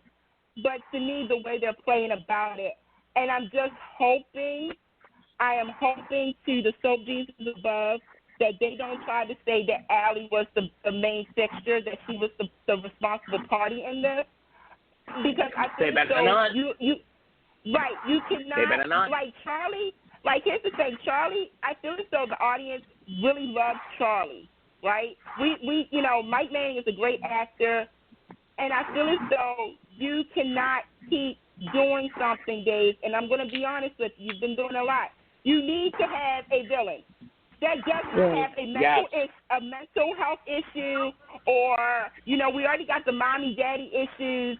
Just have a cutthroat villain who doesn't, we don't have that anymore because right, we don't have that anymore. We don't have the Todd Mannings or the Roger Thorbs or anybody who has done bad because they're just bad. You don't need to whitewash them into being a saint. So I feel as though I'm hoping because of the popularity of the character, you do not revert and say that it was Ellie, because I'm going to be honest with you, you're going to do more damage than good if you do that. If you're going to say that the female was the one and kind of falsely accused, it's bad enough in the real world, and I know, folks, I get it. Rape happens all the time, and this is why I'm saying it. Is that you have to be really sensitive because you don't know who is watching your show. That's yes, right. I'm sorry, but I have to 1,000% agree. I am so okay with sacrificing the character. You cannot turn around and have yet another, because this would be the third or the fourth in the last 10 years. Foul play rape. Almost every other year there's a rape storyline on the show, and it's more female. Obviously, it's more females than males. I mean, because I still count what happened to Brady as a rape with Eric. Yeah. Nick. Yeah. But to me, I feel as though you've already addressed Sammy's rape, but you didn't talk about what she did to Austin. Okay, we're gonna go there. But I feel as though with this storyline, yes, you get two different sides to it. Yes, there's some factors, but at the end of the day, what is the final payoff going to be for the character of Charlie and Allie? Yeah. Where did Mike Manning come from? What has he been on other soap operas? He was on The Bay. He's on this show called The Bay, the series, which is on Amazon Prime. I mean, I gotta do a shameless plug, I guess. Hi. He is terrific on there. And then of course, Saves Our Lives, and he's been doing great. I mean, and that's the thing. It's his character of Charlie. I don't think they thought that the character was going to be liked. But they like Charlie. Like, people do like Charlie the same way, So it's going to be interesting to see in this day, how do you, because, and I'll say it, I don't care, the character of Ben, to me, they did too much reforming of that. I mean, here's another thing, because I know people are going to say, what she said about that? Take Jack Devereaux. Jack Devereaux is a racist, folks. In case you missed it, he's not this whole dim-hearted, lovey-dovey, everything. No, he has dark skeletons, and he raped his sister-in-law. Yeah. Are any of you on Cameo? I'm on Cameo. On Cameo? I have an account there. If that's what you mean. Yeah, I have an account there. Well, Mike Manning. I love Cameo. Yeah, Mike Manning was on Cameo, and he's very personable. Nothing like the part that he's playing. He's really a really nice kid. Yeah. And I think he's adorable in real life. He's so funny. So that's what I'm hoping, because of, and I always say this, the popularity of a character sometimes does change the outlook of the writers. Bruce Spencer, Sonny Corretto, Todd Manning. Yeah. They're not ugly. It's interesting. There's lots happening on days. I'm happy that it's it's ramping up. It's ramping up, and I hope it's going in the direction that I hope it's going in, because it's been a bumpy ride since the summer. It's been a bumpy ride, up and down, up and down. Let's jump over to Iowa City. Let's go. And I'm sorry. Over. I gotta say this. Amanda's mother and sister. Oh my God! What? What? What? What? What? What? And they're gone? And they're gone? Are you kidding me? Are you kidding me? What? It was the best thing that Young and the Restless. That was awesome. That was the best in the Young and the Restless in the last year. Yeah. And they're gone. Yeah. What? Yeah. What? I've been waiting an hour and 24 minutes to say this. Young and the Restless, I was so on. I was so ready to come all the way back. I burned my divorce papers. I said, okay, we're going to do a second match. We're going to redo our vows. I'm ready to go. Candice, take it away, girl. Come on, I know you got feelings. Okay, come on, girl. hi, how you doing? Okay. Hi. Okay. I've been waiting for like at least a year to talk about this. Okay, I know you were. Okay, so here's okay, for the pros. Pros is I'm glad that Michelle Morgan is getting storyline. I do believe that the adopted storyline is very important to tell. This has been a storyline that we needed. And when I say we, since Hillary has been on to know about her, if really she was the child of who she was, okay, because we kind of started questioning some things. Pro. Yeah. Okay. The actresses who played Naya and Imani, I'm gonna cry. I knew it. First and foremost, the fact that all three of them favor each other, I really thought that was Michelle Morgan's family because they all have a strong gene, and I'm like, and I'm gonna borrow a line from Days of Our Lives. Not all black people look alike, but they literally had a strong, like the jawline and the facial, right, and the stance. Mhm. Okay, now for the negative. Yes. Josh, everybody knows that me and you, we have our issues too. But I do truly believe that this was one of those stories that you wanted to do with Hillary from jump. Yep. But I will say this. I'm giving you props because you somehow managed to make this story connect to Hillary based off of the fact that the mother, by the way, they're rich, folks. They're rich. Oh, yes. Oh, yes. This ain't no good time. No, we're climbing to the mountaintop, and we're rich. But the thing is that, you know, the fact that, you know, I know. The fact that you have Amanda who definitely wanted to, because you got to remember, she's been in the D.C. for almost 2 years now. And then the thing is that she's been compared to Hillary.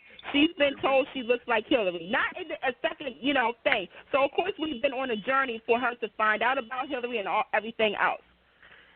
Her looking for her biological mom was the next step. Because now it peeks into our curiosity, because this is, again, going to connect to Hillary's history. For those who don't know, her mom and Neil, and that was the whole, you know, Hillary came to town because she was that event. She wanted to get back at the Winters family because of what happened to her mom. Preach, Pastor Candice. Come on, girl. Preach it. Keep going. The thing is that, okay, we know what all happened to Hillary, you know, so sad. We love you, Hillary, even though your name was Ann Turner, and actually Turner is Amanda's last maiden name, so that's weird. Anyway, then you have this story come out, and again, this was a strong story. But it was a little too late. Yep. The performances have been great, but it's been a little too late, and I feel as though, okay, you open this can of worms, and then we find out that the mother was financially corrupt. In other words, she could only keep one kid, so she gave it to her cousin. And Amanda had to be stuck in foster care. Like, right there is that is like, whoa, cutthroat, that was deep. Yes, you have to have Devon in the mix because why? Let's base his history. His history does factor into it. But I also can see them doing the Amanda Devon thing. And again, like I said about Dave, if you want to do that, you should have done the story with Hillary. Okay, I'm going to disagree with you there. Candice, because it had the potential to actually work. It does, but if you know what the end game, but you got to remember what they're trying to do too. They're trying to connect Devon and Amanda. Now, the connection should have kept the Mama fact, and sister on the. Go ahead, girl. Go ahead. I'm sorry. Right, well, no, what I'm saying is it goes back to the fact that, all right, when Amanda first came on and Devon was questioning, you know, like, you look like somebody I know. Right there, that could have been the start. You see what I'm saying? I agree. Like I said, the story and everything is fine. But if it happened in 2020 or even half of 2019 into 2020, like the first chapters of it, and then bam, by like Thanksgiving we had the mama and the sister because it was going back and forth. Like if this was Hillary, think about if this was Hillary. Let's go there. If this was Hillary, if Hillary like somehow survived, right, and she finds out that she has a sister, I'm taking Amanda out of it because I do feel as though that was a cop out too. Amanda's not here. We have straight Hillary, right? And she finds out that her mother, who she thought was her mother, was not her mother. Can you imagine? It's already been, remember, Hillary wasn't named Hillary. She was a poor girl. Right. Who was, you know what I'm saying? So let's come up with that. Is that now she was doing all of this because of a lie. Because her biological mother gave her up. Yes. And then she would have the emotional breakdown and the facing of everything that she's done. Oh, my God, Candice, yes. Right. And then the think about, like, the times that she had a miscarriage and stuff, and then she, you know, she wanted the child to love because that was her redemption in her sense, that she could be a good mother to a child instead of doing what, you know, and it all comes full circle. Now, can you imagine Hillary versus her sister? The way that the scene happened with Amanda, replace Amanda and put Hillary in it. Oh, my God, yes. Oh, my God, yes. Replace Hillary when she found out what her mother did. That's why I said the redemption, to me, if they didn't take Michelle out as Hillary, it would have been 10 times more interesting because Devon and her would connect on a different kind of level. If they were already connected, they were going to be more deeply connected because this would really shake Hillary. Now, one thing I got to say, though, is Young and Restless. All right.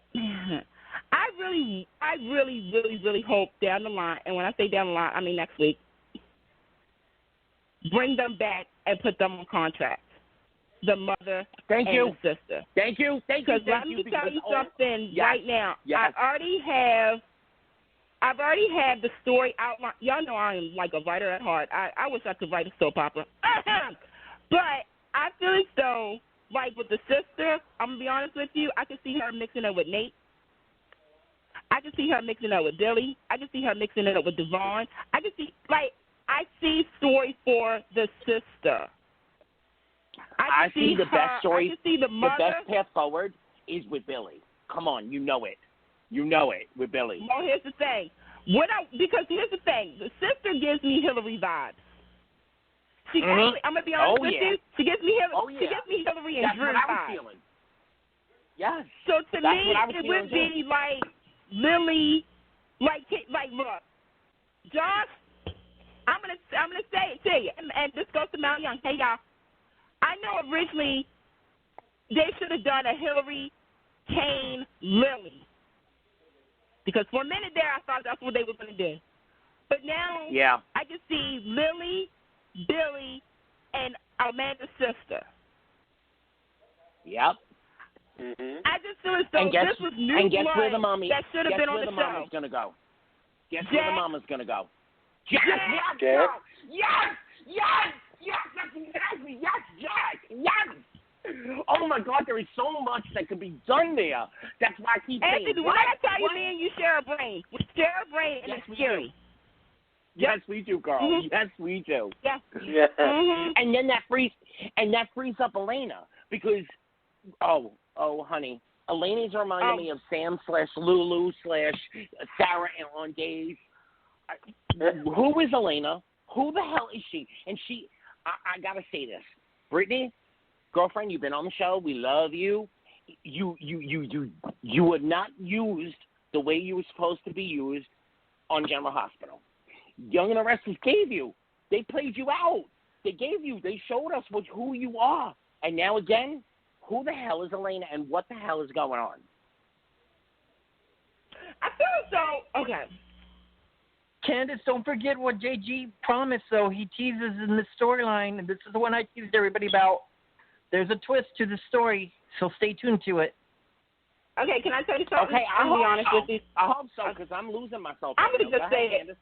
I'm just going to say it. Yeah. Look, Josh Griffin is on his legs to me, and this is and when I say first disclaimer, all writers on soap operas have a tough job. They really do. Okay, to come up with different story consultants also has a hard job too. Okay, and executive producers. But I'm going to be honest with you. If there was not a corona shutdown, some people would not be working right now. Yes. Josh Griffin, I agree 100%. Yes. Josh Griffin has this issue, and I've been known to say it, is you can't fix a broken wheel when it's been broken a couple of times.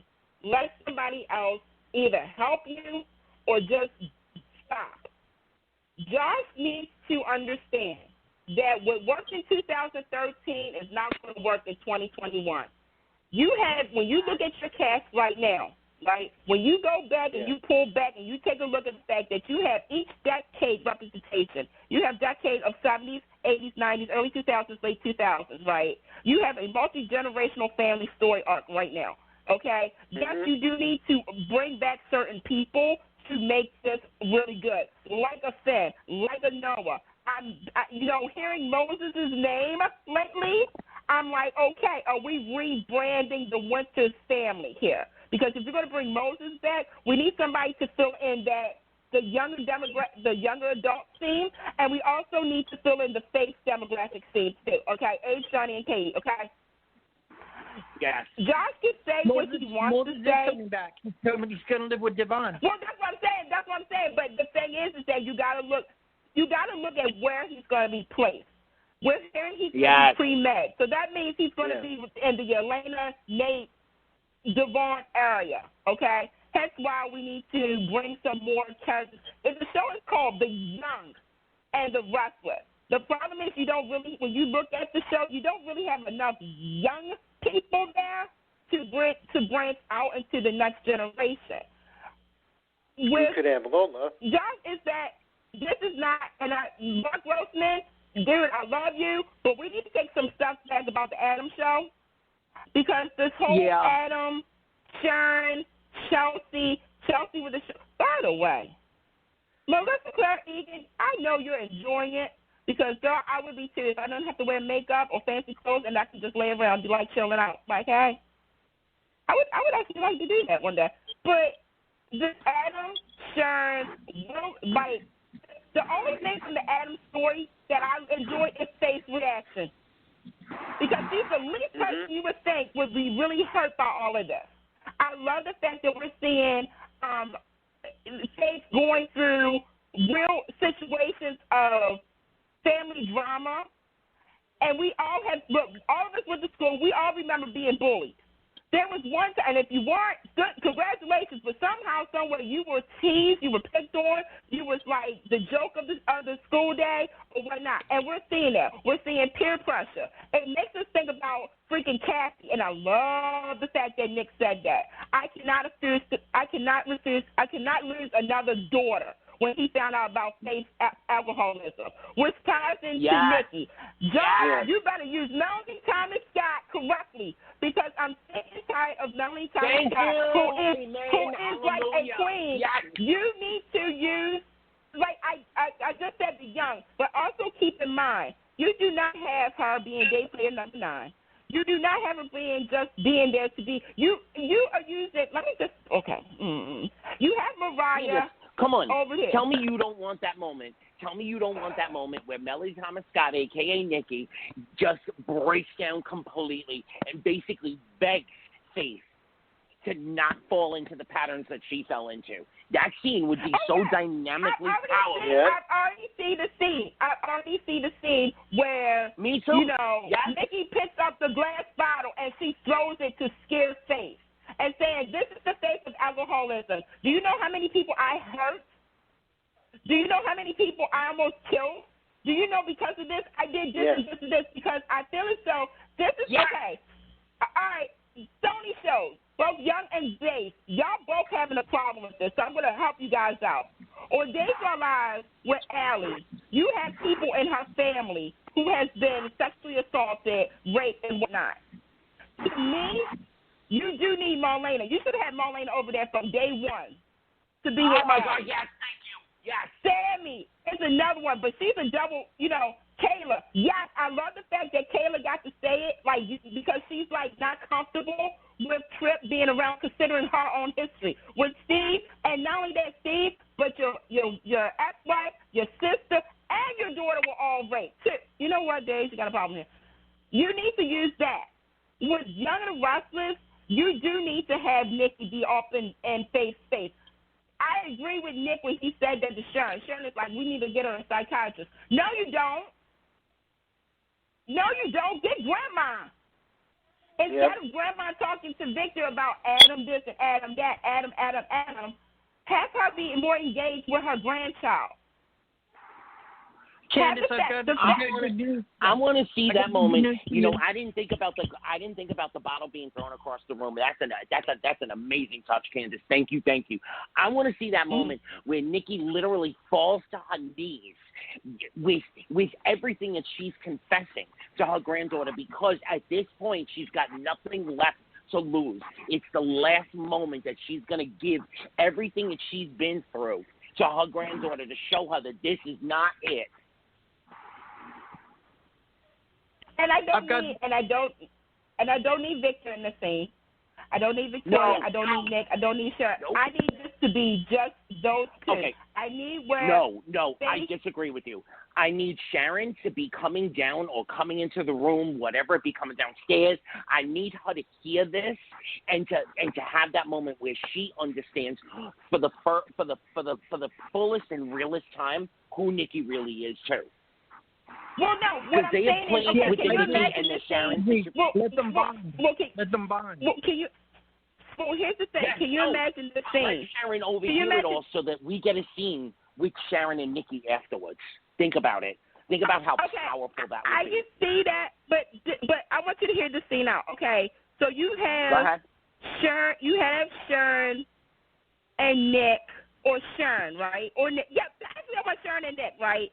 They see that Faith is drunk, or she's drinking because of something that Sharon, like that Faith. Because remember, Faith is asking the questions to Sharon: is why are you still with Adam? Like, why are you still connected to Adam after all the stuff that he's done to me? Keep in mind too that Nick, you know, and Phyllis and everything like that. Like, everything has gotten to the point, like, she's trying to please her high school friends. We all remember that, too, right? To be, you know, rolling with the popular crowd or whoever. She's being teased because she's a baby, right?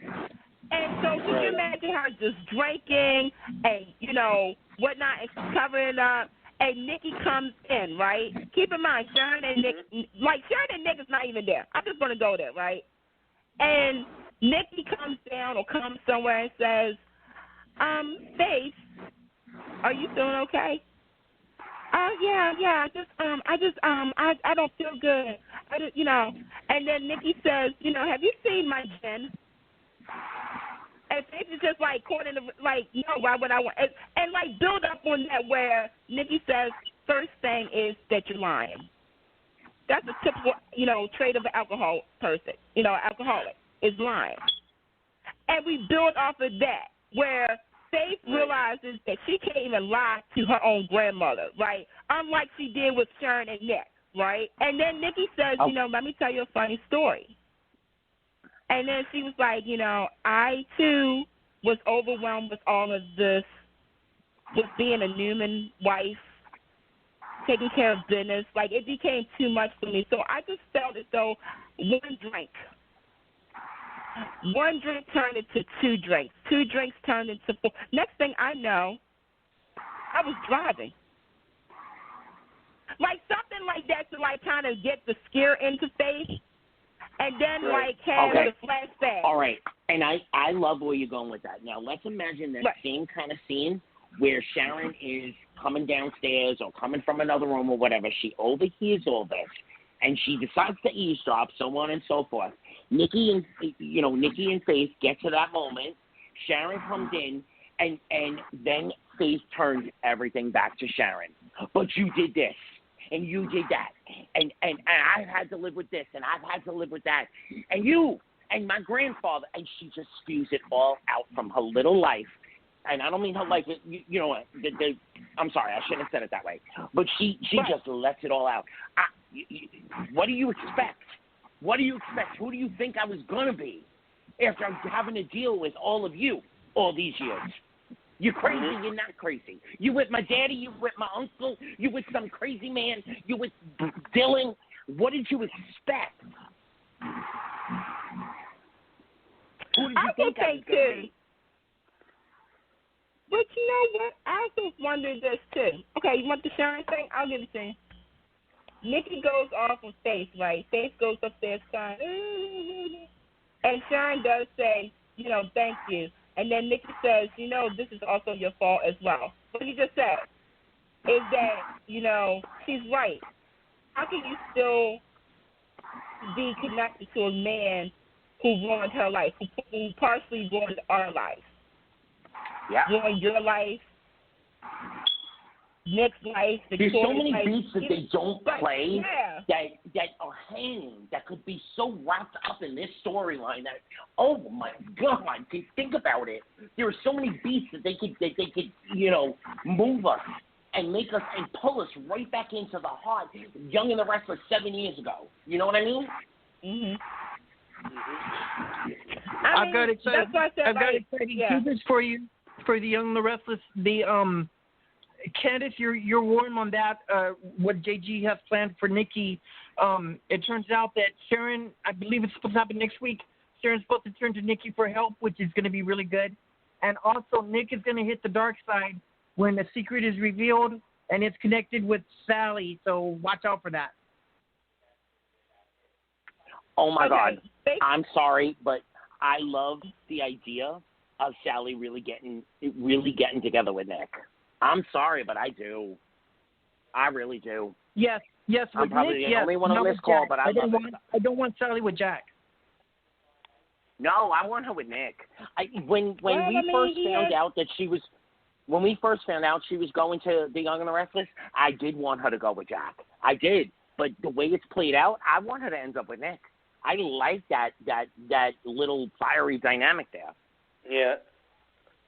And they should give Phyllis a run for her money. Yeah. There you go. Now we're talking. So much story. Now we're talking. Yes. Okay, I'm just going to say this. I need Josh, story consultants, anybody who's over there, Young and Restless, I would like to give you a little applause. Because there was something that happened this past week that I thought to myself, interesting. Very, very, very interesting. Summer and Billy. Oh, yeah. Oh. I didn't think we were going to talk about it. Because this didn't happen in 2013. But apparently we're going to talk about it. I need for something else to come out from this. Because even though you know, I feel as though, okay, first and foremost, I'm glad that Billy has said that this was eating him up inside. I love the fact, because at first I was like, don't they have Summer say that it was all Billy when Summer, you know, really taunted him, like, you know, really tainted his soul. I love the fact that Summer said, well, you wasn't exactly innocent either. I get my part. What I liked and what I was kind of disappointed in was you had Lily overhearing this conversation. And I was like, she's gonna pull Drusilla. When she confronted Billy and everything like that, and I will say this, out of all the people that Billy has ever messed with, Lily knows how Billy really is. So when she said, I know what I signed up for, but you need to do better, because if you're going to go backwards, I'm not, you know, in for it. I'm starting to lose interest in Billy and Lily, and I used to be on that train. I was like, choo choo. You were on that train. But I was on that train because look, I was on the Lily and Nick train. I was on Billy and Lily's train. I was on so many people's trains here. But I feel as though you're writing her as if this was a certain somebody else who's not on the show anymore. And no, I'm not throwing shade, but I'm being honest here. Is that to me, I kind of wish that this would come out in the article, like somehow, some way. And no, I'm not going to say Adam, even though Adam would have been the top person, but somebody to find out about Summer and Billy and expose it. Because what I need for that story to do. Well, no, because, here's the thing. You got to remember, Phyllis and Kyle knows about it. They knew about Summer. The perfect person to have is have Jill do a drop-in and let it come through Jill. I think, okay, so this is where the confusing part is coming from. Yeah. Because we know Phyllis knows about it. The thing is that with Phyllis, like, if this ever came out, or if Lily, if they're going to make it this way where Lily gets upset at Billy and says, you know what, you better be glad I didn't expose you in Summer to anybody, and have Nick be right there. Oh, I like that too. Yes, I like that too. That's the opening. That's the opening scene. That's the opening scene. There you go. And credits. Yep. And then you have Nick go to Phyllis, and then Phyllis is pretending that she didn't know, but then you know, because quote unquote she's trying to be all saint here, she tells Nick that she's known. Can you imagine Phyllis not telling Nick something like that, and the fact that Kyle knows? Yeah. And you have to remember Jack. Like this would pull in Jack, Victor, Nick, Phyllis, Victoria. Like, say, if anything, you know what? Even though I know Sasha's not around that much on Young and the Restless as Lola, if they really wanted to, if they could have done it. I'm so sorry, but I have to. This is my time to dip out. I will be back with you guys in 2 weeks. Love you all. Hugs. Bye, David. Okay. Bye, Anthony. Thank you. But yeah, like I feel as though that was kind of a waste opportunity. Unless, you know what, down the line they may do it. I don't know. I just miss a good fashion, like, ooh, what happened? Like, you know, go from there. Like, there's so many possibilities because I love Nick and Phyllis, and I'm surprised they lasted this long. But we need to do something now to kind of bring it back to the reality that Phyllis, she's not a schemer. Well, she's a schemer. But she also lies too. And Nick. Yep. Nick, Petty. Everybody. Yeah. So, but yeah, Young and Restless. You just need some. You need some touch ups. You're not fully there. No. But you know. Now on to Bold. We got a couple minutes to cover it. How is that crossover going? I'm loving it. It started. They showed it. They showed it tomorrow. Tomorrow you're gonna see a little bit also of the crossover. I don't think they showed it today. I can't be sure. I missed today's episode, but I do know for a fact they're gonna do a little bit of the crossover tomorrow as well, with Kyle and Summer talking to Wyatt, and I think Flo tomorrow. But I've got a big spoiler teaser for you. I know everybody's been asking, and so I found out for y'all. Steffi's baby daddy is going to turn out to be Finn. How that's possible, we don't know yet. I'm thinking speculation. It could still be Finn's, but in a twist, it still could be Liam's. But I'm thinking maybe Vinny messes with the paternity test so that Thomas can have hope. What do y'all think? I'm for Thomas and Hope because we need a little diversity and a little mixing up. What do you think, Candice? I really just think there's a big storyline. That's so cute about Thomas. Oh, no. Oh, wait a minute. Okay. See, you just said that. Okay. All right. I would be all for Thomas and Hope, but I need some clarifications about stuff that he's done, and I know that Hope has done some stuff about Thomas, regarding, Douglas. With Steffi, I'm going to say, just like everybody else, we're doing this again to Steffi where she doesn't know who the baby daddy is. Mm-hmm. Like, we did this with Bill and Liam. We're doing this again now with Liam. And not only that, but like I said, I know people made comments about Steffi's drug addiction, and everybody was, like, making fun of it, saying, oh, that was, no. First and foremost, let me just point this out. It really wasn't, the drugs was her motivation regarding an addiction that she already struggled with, but nobody seems to be saying it to her face. Her addiction is Liam. It's not the drugs. Yes, the drugs was a push, like, to make her kind of downplay the feelings and all of that. Her real addiction is Liam Spencer. And here's the thing, and people are going to say, no, that's not true. It is true, because even when she's not with Liam, she's either with Bill, who is Liam's father, or Liam's brother, Wyatt. She's in that orbit. Yes, and I know what you're going to say. She's like Brooke, but at least Brooke owned it. Brooke never had the question like 2 times of baby daddy, paternity. 1 time maybe, but not 2 times. And the fact that you're constantly going back, and you got a new man. That's what, look, you got somebody who is interested in you, but yet, and I get it, it's a hard habit to break. Because when you're, quote unquote, and I'm sorry, I'm calling out like this, when you are emotionally abused, you only can rely on the person that is feeding you the stuff that you need to hear, and that will put up with your cuckoo crazy. And you're not used to somebody organic coming into your life with strings attached. You know that Liam has strings attached. Liam, you know that you being with Steffi has consequences. Hope, look, girl, I've been suspending you for a long time. But to me, it's like, that's what I said, Days of Our Lives and Board are playing the same story right now, where you have 2 men, because of a misunderstanding, went ahead and did something. Well, one of them we don't know, but the other one we definitely know. We just don't know about the baby yet. I feel as though with this story, it's kind of a hard one to swallow, but I will say the performances with Anika Noel has been amazing. When she found out about it being Steffi, like some of my friends said, if it was anybody else, if it was Brittany from down the street, okay, but it's the same person that's always been there in our faces for years.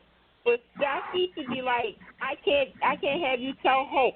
First and foremost, I go back to the scene where Bill told Steffi, do you want to be like your mom? Because if you know the history, you know that Taylor, Brooke, and Ridge, but the thing is that Brooke always had somebody else. Ridge was distant.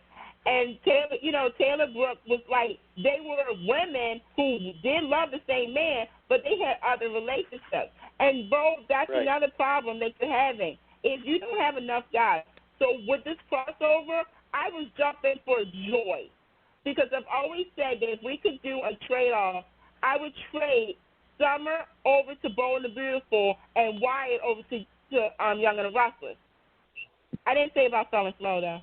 But nothing offensive. Okay. But what I want to know is, when they say Don Diamont was coming to Young and the Restless,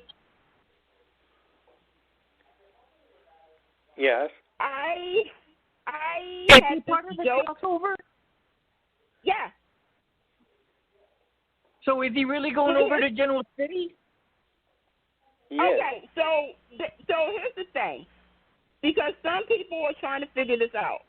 Is he really going to be coming over to Young and the Restless, like actually being in General City, like Bill Spencer in General City, or is it going to be somebody phone call him and we see him on Young and the Restless? You know what I'm saying? Like Wyatt calls Bill, and we see Bill still in Los Angeles. Like I need for Don Diamont. Like with Wyatt. Right. Yeah. Like I need for this, because I joked, I said, first and foremost, I've been hashtagging it the young and the beautiful and the bold and the restless, okay? I've been saying that I need for, like, a Lola or somebody to bump into Bill Spencer who comes to GC. He walks into Crimson Lights. Crimson Lights has Tracy, Ashley, Lauren, and Sharon, right? They're all there. They're like, hey, talking about something and whatnot. And then Sharon looks up and like, oh, my God. And then Bill says, I heard the coffee is good here. And all the women are just like, dazed, right? And Bill Spencer, in his usual charming self, says, yeah, I have that effect with all the women I see.